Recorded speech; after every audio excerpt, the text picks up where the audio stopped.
Magandang araw, magandang hapon at magandang gabi sa ating mga kababayan sa iba't ibang panig ng mundong ito. Siyempre, shout out din sa ating mga kababayan na nandito sa Pilipinas, sa Luzon, Visayas at Mindanao. Shout out po mga banateros, banateras worldwide. Ito po ang ating pag-uusapan ngayon.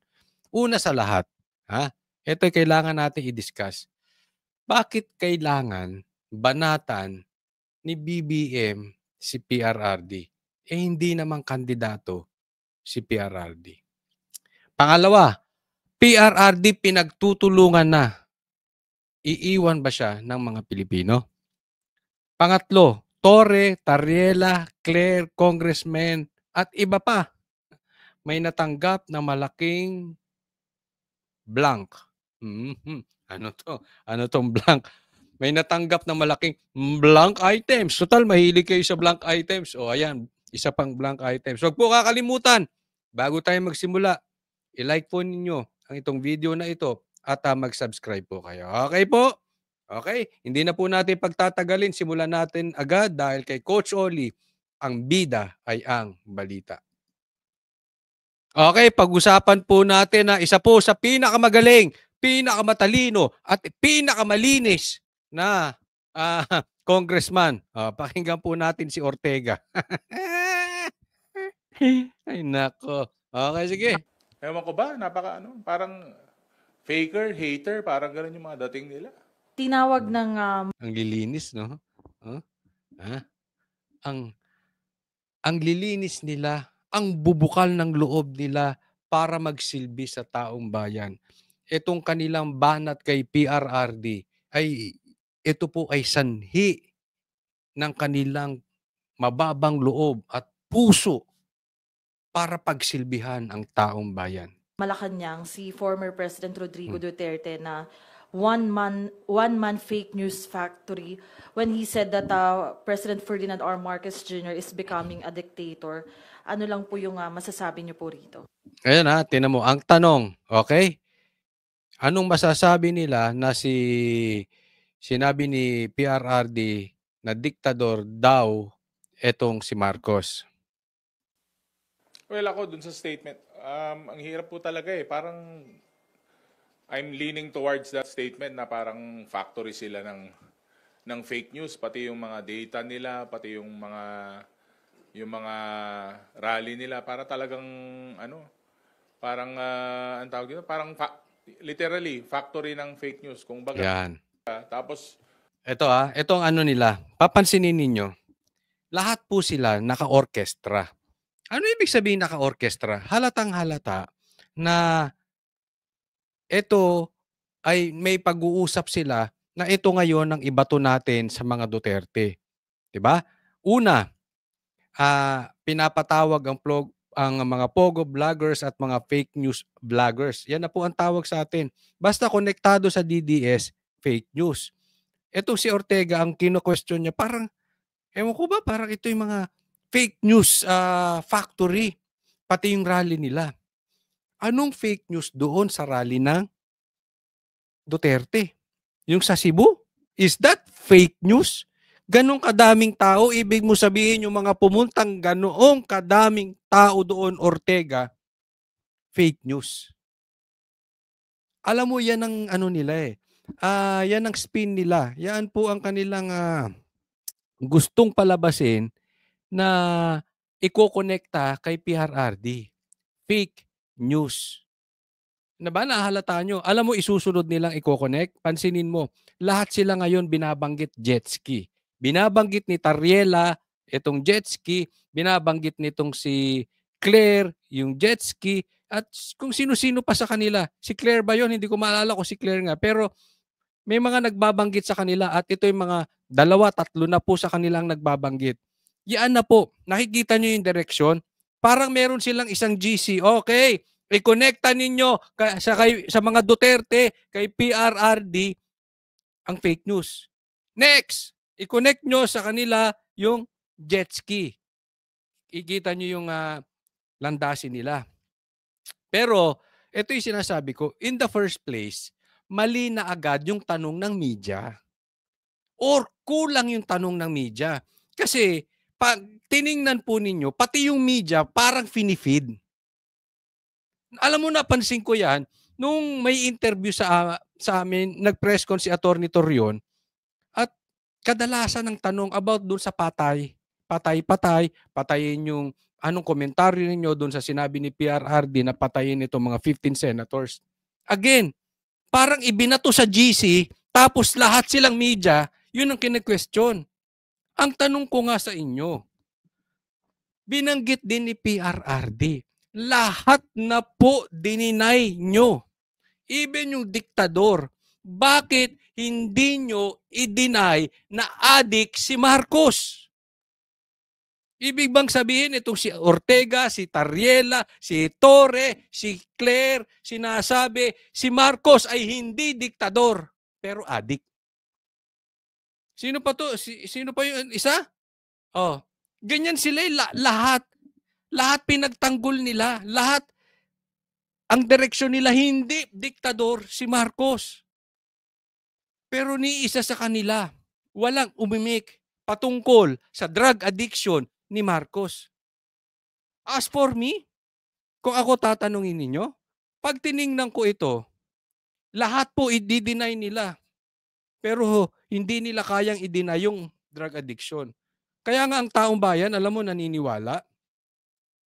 Hindi sila maniniwala sa kahit anong sasabihin ninyo until magpa-drug test si Marcos.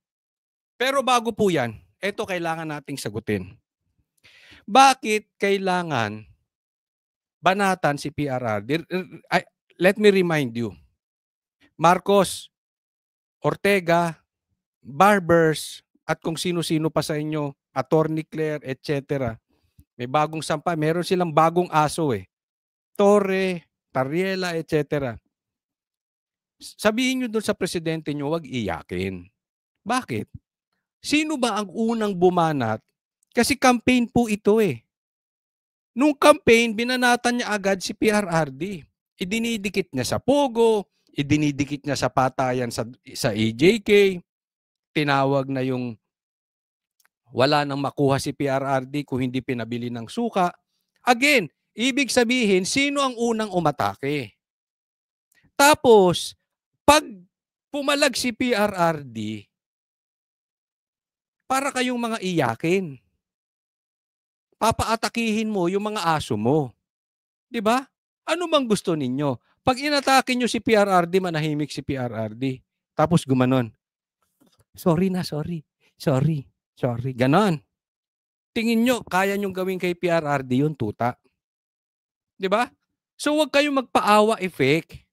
Ortega, wag mo sabihin fake news. Unang umatake yung bossing mo eh. Yung amo mo unang umatake. And yet, hindi niya ma-deny itong droga.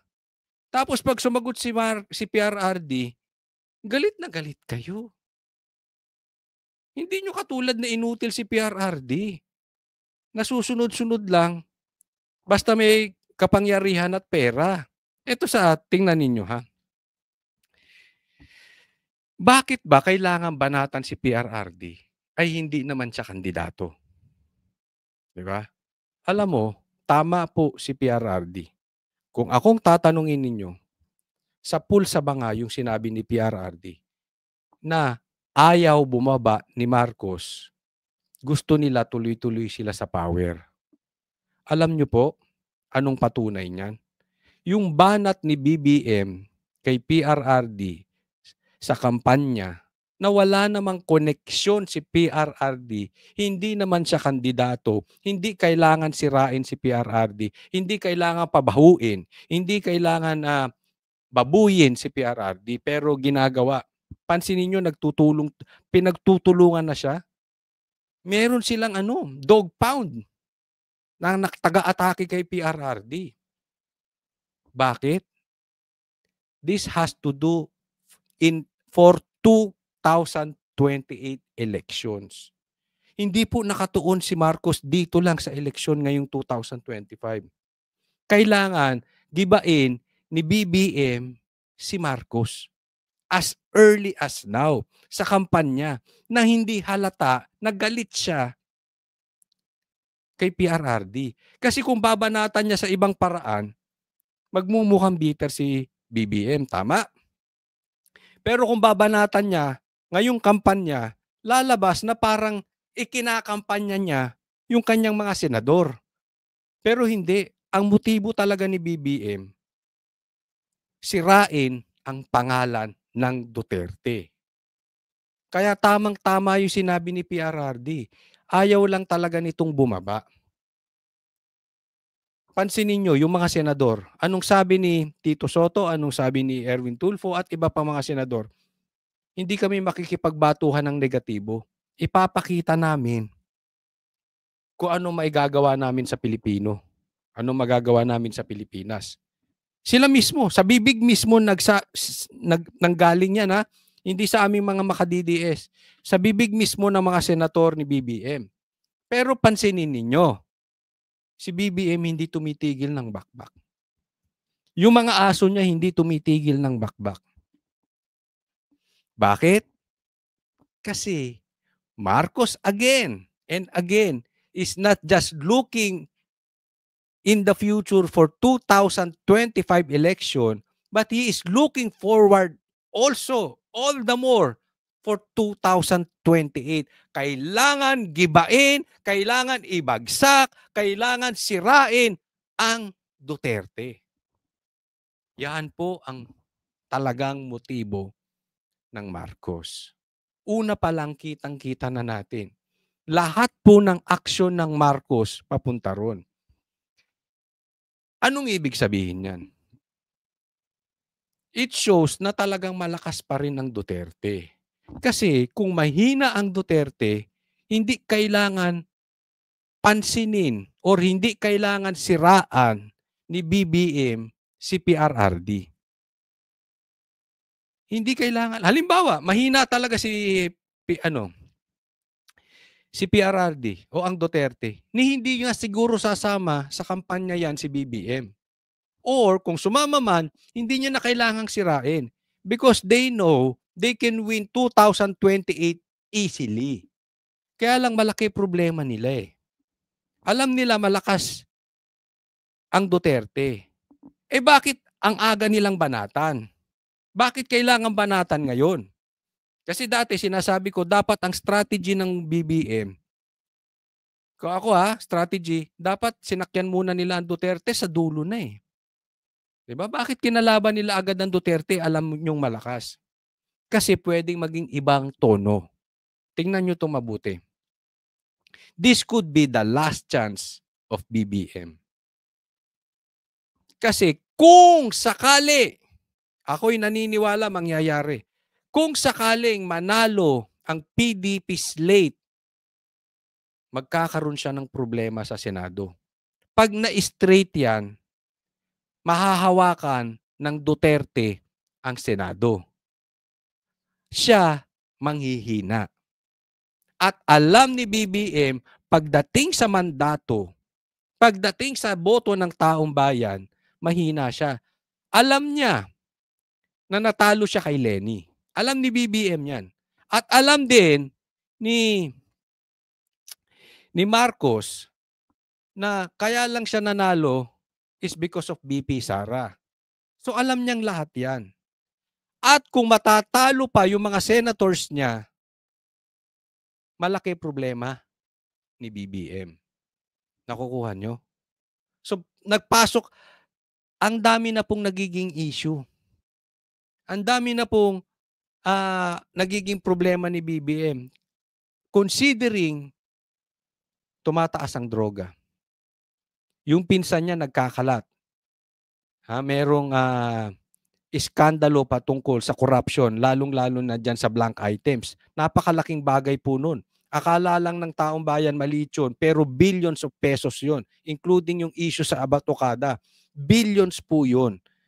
Yung blanco na yun, ang amount nun, billions po ang nadagdag doon. Okay? Tinatakpan lang ng mga issue. Sa madaling salita, ang laki ng problema ng gobyerno ni Marcos pagdating sa ekonomiya, peace and order, at sa corruption ng pinsan niya at ng iba pang nakapaligid sa kanya. So nagpapatong-patong po 'yan, no? So as early as now, kailangan hawakan niya. Habang, you know what? Kailan ang election? May, March, April, May. This is the most powerful, probably, last hurrah ni Marcos. Let me repeat that again para sa DDS. This could be the last hurrah of Marcos. Kaya po pagtulong-tulungan po natin na panalo natin vote straight PDP. Dahil after niyan, babaliktad na ang mundo pag nanalo ang PDP slate. And possibly, matatalo na itong mga congressmen na sumuporta at pumirma. No? But wag na masyado nating anuhin yan. Na kanya-kanyang distrito yan. I just really hope na makokorek nyo po at hindi nyo na iboboto itong mga pumirma. Dahil alam nyo naman, mayroon daw silang natanggap na 150 million reasons kaya sila pumirma. Kayo na humusga kung totoo to o hindi. No? Pero bakit nyo pa iboboto? Ngayon, pagdating sa Senado, patong-patong na ang problema. Hindi niya hawak ang Senado. Ang laki ng problema ng bansa. Corruption, ekonomiya, peace and order. Tapos ang taong bayan, mahal si PRRD. Tingnan yung mabuti. Lahat ng bato, lahat ng putik, pogo, AJK, pati jet ski, lahat na lang. Kulang na lang, pati bintana ng bahay nila ibato sa mga Duterte. Kulang na lang, pati ang pumatay kay Magellan, kay Lapu-Lapu at si Jose Rizal, ang pumatay si Duterte. And yet, hindi iniiwan ng Pilipino. Alam nyo nangyari sa Cebu? That is a very, very powerful statement, yung rally dyan sa Cebu. It shows na mahal talaga ng taong bayan si PRRD. Alam nyo yung mga laugh emojis doon sa Facebook, sa post mismo ni Marcos? That is a very, very powerful statement also na ayaw na ng taong bayan sa Marcos. Even this news, panuorin nyo yung mga news sa mainstream media, yung hindi nakakampi sa kanila katulad ng ABS bias ba yun? Ay basta-basta, yung nakagitna na media, yung mukhang nakagitna pero hindi. At least mukhang nakagitna. Pinagtatawanan si Marcos. Ito, tingnan ninyo ang comment section. Walang naniniwala. Karamihan pinagtatawanan sila. And they know it. Mahina na sila sa taong bayan. Naiintindihan po ninyo. Kaya nga sabi ko,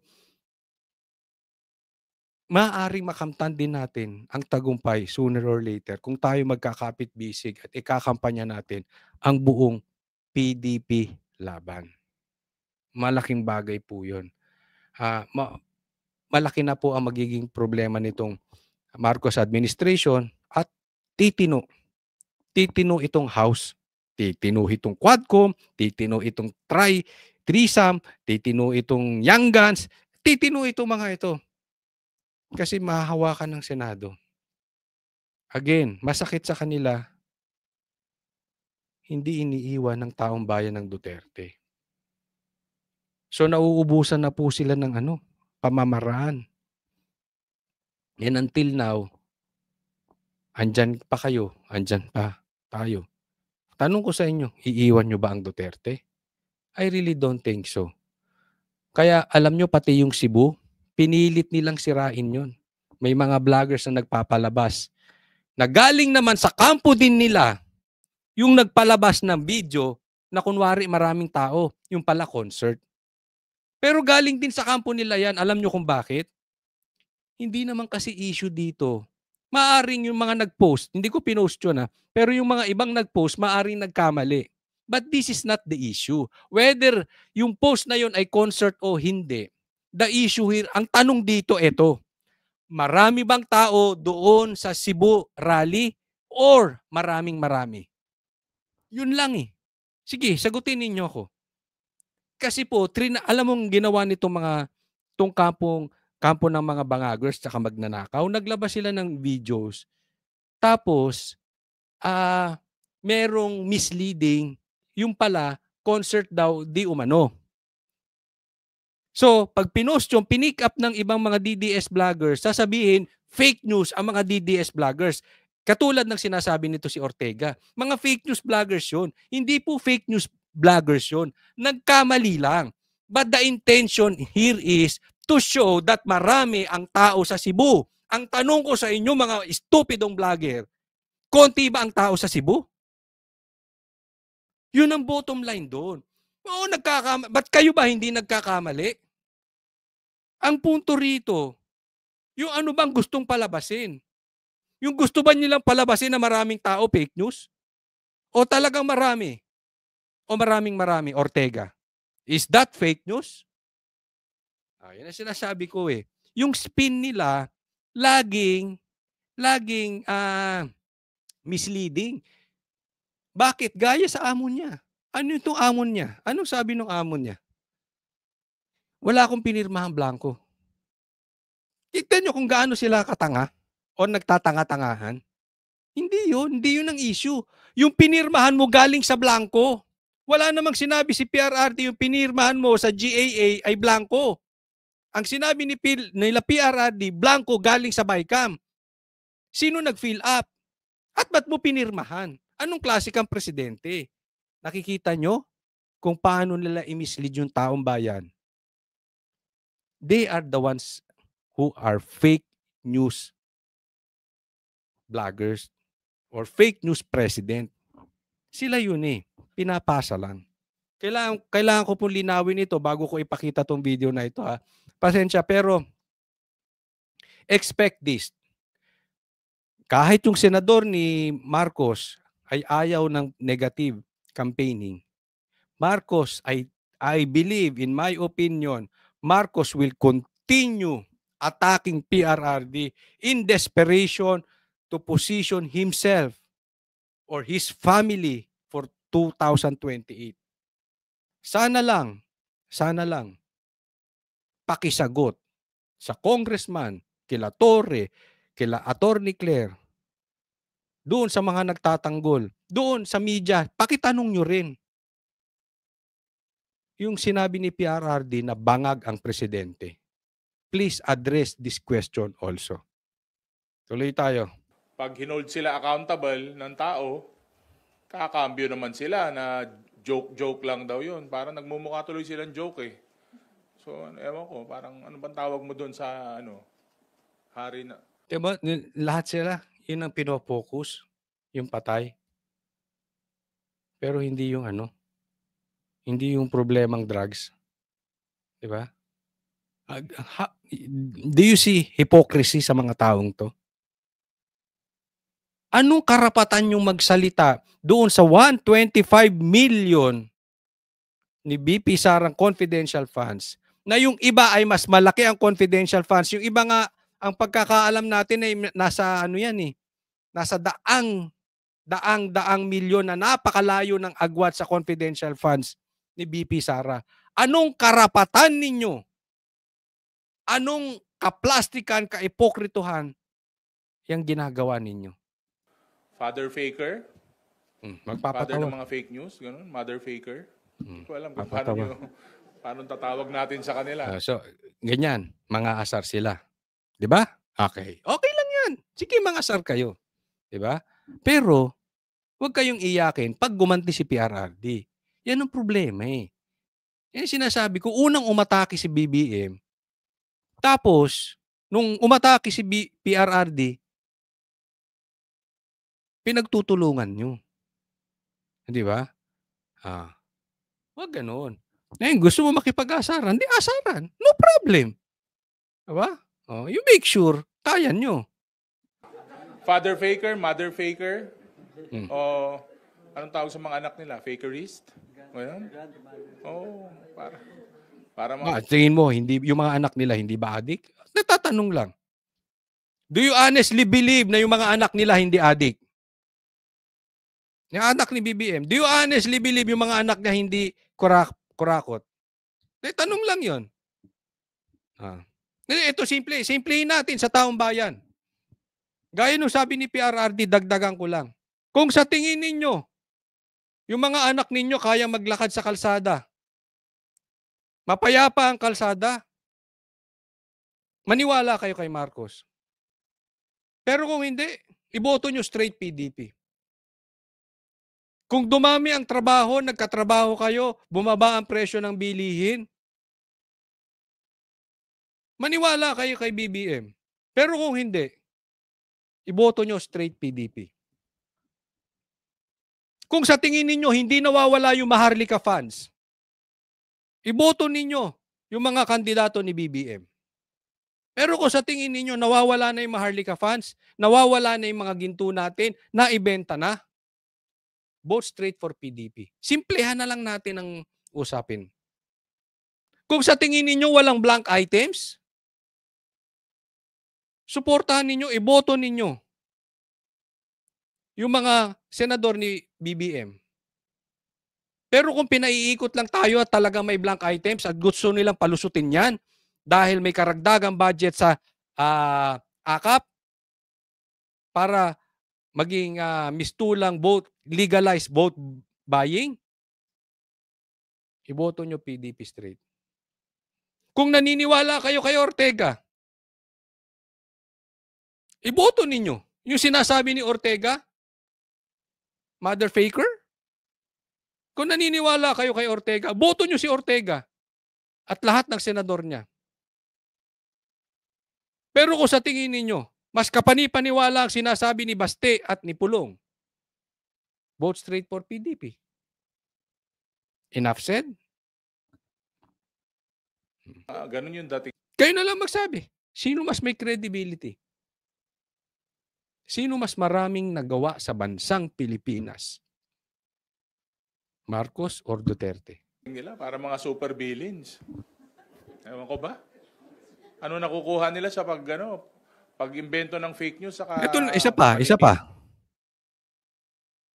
Kung sa tingin ninyo, sinusuportahan ni Marcos ang mga NPA, komunista, mga kaliwa, rebelde, ba't nyo siya iboboto? Kung hindi niya sinusuportahan at kinakalaban niya, boto nyo sila. Ngayon, ganun din kila PRRD. Kung pinakalaban nila ang mga NPA, komunista, mga rebelde, mga kidnapper, iboto nyo PDP straight. Kung sinusuportahan ng Duterte ang NPA, komunista, huwag nyo iboto ang PDP. Simple, di ba? Ngayon, kayo sumagot. Sino ang may problema sa paghihirap ng bansang Pilipinas? Lalong-lalo na sa House of Representatives. Parang ngayon kasi nakikita nyo napaka-aktibo ng administrasyon, katuwang ang House of Representatives. Ang dami nating naibababang tulong sa tao, ang dami nating solusyon na nagagawa. Yung mga problema natin na nandyan. Anong solusyon na nagawa ng House of Representatives? Sige nga, tanungin ko kayo. Pakituruan nga ako. Pakilagay nyo nga dyan sa comment section. Sige nga, anong nagawa ng House? Anong nagawa ng congressman sa distrito nyo? May natayo bang tulay? May infrastructure ba? Gumanda ba yung syudad nyo? O gumanda yung bahay nila? Hindi. Kayo ng taong bayan ang sumagot sa mamang ito. Baka sabihin bias ako eh. Sige. Ano ang nagawa ng House of Representatives sa distrito ninyo? Ang target natin, mahanapan ng solusyon. Pero bawat galaw sa bawat pagtulong sa taong bayan, pagbigay ng positive na response sa katulong, gagawa na naman nila ng fake news. Tingnan mo to. Gagawa nila ng fake news. Sino bang naunang umatake? Sino bang unang umatake? Si BP Sara o si Tambaluslos? Real talk lang po. Sinong sumira sa Uniteam? Si Tambaluslos ba o si BP Sara? Sinong unang umatake sa kampanya? Si Marcos ba o si PRRD? Para naman tayong ginagawang tanga ng mga ito eh. Mag-iimbento na naman sila ng hindi totoo na mga sitwasyon. So, ewan ko ba, parang faker, hater, parang ganun yung mga dating nila. Ulitin mo pa yung patawa mo. Wala nang tumawa, no? Ang tawag doon? Bad vibes. Di ba? O, next po tayo. Ay, nako. So, ituloy natin. Isa pang sip-sip. Ako, wala akong nakikitang indikasyon or karakteristik ang Pangulong Ferdinand Bongbong Marcos na masasabi kong leaning towards or leading towards dictatorship. Diktador ba yung minumura ka? Ang tatay mo sinasabi kung ano-ano tatanggalin, i-exhume, tapos itatapon sa West Philippine Sea? Pwede. Pwede. Pwedeng diktador yun. Bakit? Kaya nga namumura na siya eh. Dahil yung galit ng taong bayan sa kanya, dahil diktador siya. Hindi ba diktador yung ginawa nila sa KOJC? Saan ka nakakita ng gobyernong ito na nambababoy ng reliyon? Saan ka nakakita ng gobyerno sa Pilipinas? Gobyerno lang ni Marcos ang nangbababoy ng reliyon. Not even yung mga gobyerno ng mga komunista nating nakadikit sa mga NPA. Di ba? Yung ginawa ni Torre, hindi ba pagiging diktador yun? Kukuhanin yung cellphone? Onion skin? Pinersonal yung vlogger? Siya nagsampa? Sila ang kumuha? Pambihira. Siya na pulis. Siya pa husgado. Wow. Itathreaten ang buhay mo, itathreaten ng wife mo, itathreaten ang Speaker of the House, ang nagkapinsan mo. Kita mo ito, nagbobobobohan. Hindi ka naman bobo, alam ko eh. Diba? Walang threat doon. Ang sabi nga, kung mamamatay si BP Sara, bakit papatayin ba ni Marcos si Sara? Tanga. Tapos every time nagkakaroon sila ng rally, ang pinakapunto nila is sirain yung isang pagkatao. Hindi lang Hindi. Ang punto nila, bangag si Marcos, hindi kasiraan yun. We are challenging Marcos to take a drug test. Hindi kasiraan yun. Pwede namang patunayan ni Marcos hindi siya adik, hindi po kasiraan yun. Once and for all, can you discuss about the bangag? Bakit iniiwasan nyo yung usaping yun? yung polisiya, pero yung pagkatao ng isang individual tulad ni President Bongbong Marcos, tapos wala siyang ginagawa directly. He has all the power at his... Wala siyang ginagawa directly. Ano yung ginawa mo sa Unity team? Ito, bibigyan ko po kayong halimbawa. Bakit hindi iniiwan ng taong bayan si PRRD despite ng lahat na lang ibinato na sa kanya ng gobyerno? Pinagtutulungan pa siya. Meron silang bagong recruit, si Attorney Claire. Si Torre, bumabakbak na rin. Si Tariela, binabanggit ang jet ski. Etong mga congressman, alam naman natin ang karakas nito. Kinukumpasan to ni Tamba at saka ni Marcos. Lahat sila inaatake na. Di ba? Lahat sila nakatuon na kay ano eh. Nakatuon na sila kay PRRD. Wala pa rin nangyayari. Bakit? Gutom ang taong bayan. Hindi nagpapadrug test si Marcos. disposal, and yet he has doing nothing. In fact, ang mga response niya is so diplomatic. Characteristic ba yun ng isang diktador? Hindi, style niya yun. Ever since si Marcos, kunwari, ayoko ng impeachment. Iba ang salita ni Marcos, iba sa gawa. Ayoko ng impeachment, tapos yung anak niya pumirma. Kauna-unahan pumirma. Style niya yun, kunwari mukha siyang kawawa. Pero tingnan yung mabuti ito. One of the main reason bakit hindi iniiwan ng taong bayan ang PRRD, bukod sa bukod sa may sakripisyo at malinis po ang Duterte at marami silang nagawa sa Pilipinas, alam niyo kung bakit? Ayaw ng Pilipino sa traidor. Listen to this very carefully. Ang Pilipino po is a poor country. Alam natin na ayaw ng taong bayan ng inaapi, ng mang-aapi. Hindi sila papayag. At ang lumalabas ngayon, pinalibing ni PRRD ang tatay nila, ipinanalo ni BP Sara si BBM, and yet tinatraidor sila. Ayaw ng Pilipino ng abusado at higit sa lahat, traidor. Kahit anong baliktarin mo, kahit anong sabihin mo dyan, dahil congressman ka, kaya mong sabihin lahat yan. But you cannot deny, no one can deny, even the Filipino will not believe you kung sasabihin yung hindi traidor si Marcos. Ayaw ng Pilipino sa traidor. Ayaw. Hindi sila believe sa traidor. Hindi nyo mapapaniwala ang Pilipino na hindi traidor si Marcos. Because if not for the Dutertes, Marcos will be gone forever in the Philippines. Kung hindi traidor. Kaya mag-iingat kayo. Kayo na mga sipsip.